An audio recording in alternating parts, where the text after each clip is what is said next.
ഞാൻ ശരിക്കും പറഞ്ഞ ഇത് ഇൻട്രോയിൽ പറയണ്ടായിരുന്നു. എനിക്ക് നൗറിൻ എന്തുകൊണ്ടാണ് വുമൻസ് ഡേയിൽ ഞങ്ങൾ നൗറിനുമായിട്ടുള്ള ഈ കോൺവെർസേഷൻ വെച്ചതെന്ന് പറഞ്ഞാൽ എന്നെ പേഴ്സണലി ഇൻഫ്ലുവൻസ് ചെയ്ത ഒരാൾ കൂടിയായിട്ടാണ് Nourin. Thank you so much. Actually ഞാൻ ഓൾറെഡി എനിക്കൊരു ബിസിനസ് ഉണ്ടായിരുന്നു. എനിക്ക് ഫുൾ ടൈം എൻ്റെ ബിസിനസ്സിലേക്ക് ഇറങ്ങണം എന്നുള്ളൊരു തോട്ട് എനിക്ക് കിട്ടിയത് നൗറിനിലാണ് ചെയ്തത്. So glad to know that. എൻ്റെ അടുത്ത് even usually people ask like എപ്പം ബിസിനസ് തുടങ്ങും, I'll be like there is no perfect time. You just start. നമുക്ക് എല്ലാം പെർഫെക്റ്റ് ആയിട്ട് തുടങ്ങാൻ പറ്റില്ല. Business and marriage is very similar. I feel like നമ്മളിപ്പോൾ ഒരു പാർട്ട്ണറിനെ കണ്ടുപിടിക്കുമ്പോൾ you can't find a perfect partner, but over the course of time you both evolve. Same thing in business. നമുക്ക് day 1 മുതൽ you can't make it perfect. Just start. Yes.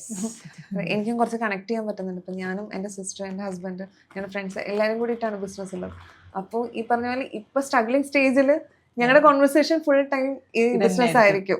May be ഇനി next ഒരു ലെവലിലേക്ക് എത്തുമ്പോൾ അടുത്തൊരു section ഞങ്ങൾക്ക് ഒരു relief ആയിട്ടുള്ള time. And I think starting your conversation should be about your business. Because it's like your baby. Yes. അപ്പോൾ നമ്മൾ സ്റ്റാർട്ടിംഗിൽ ഒരു ചെറിയ കുഞ്ഞുണ്ടാകുമ്പോൾ ഫുൾ ടൈം അതിലേക്ക് പോകും.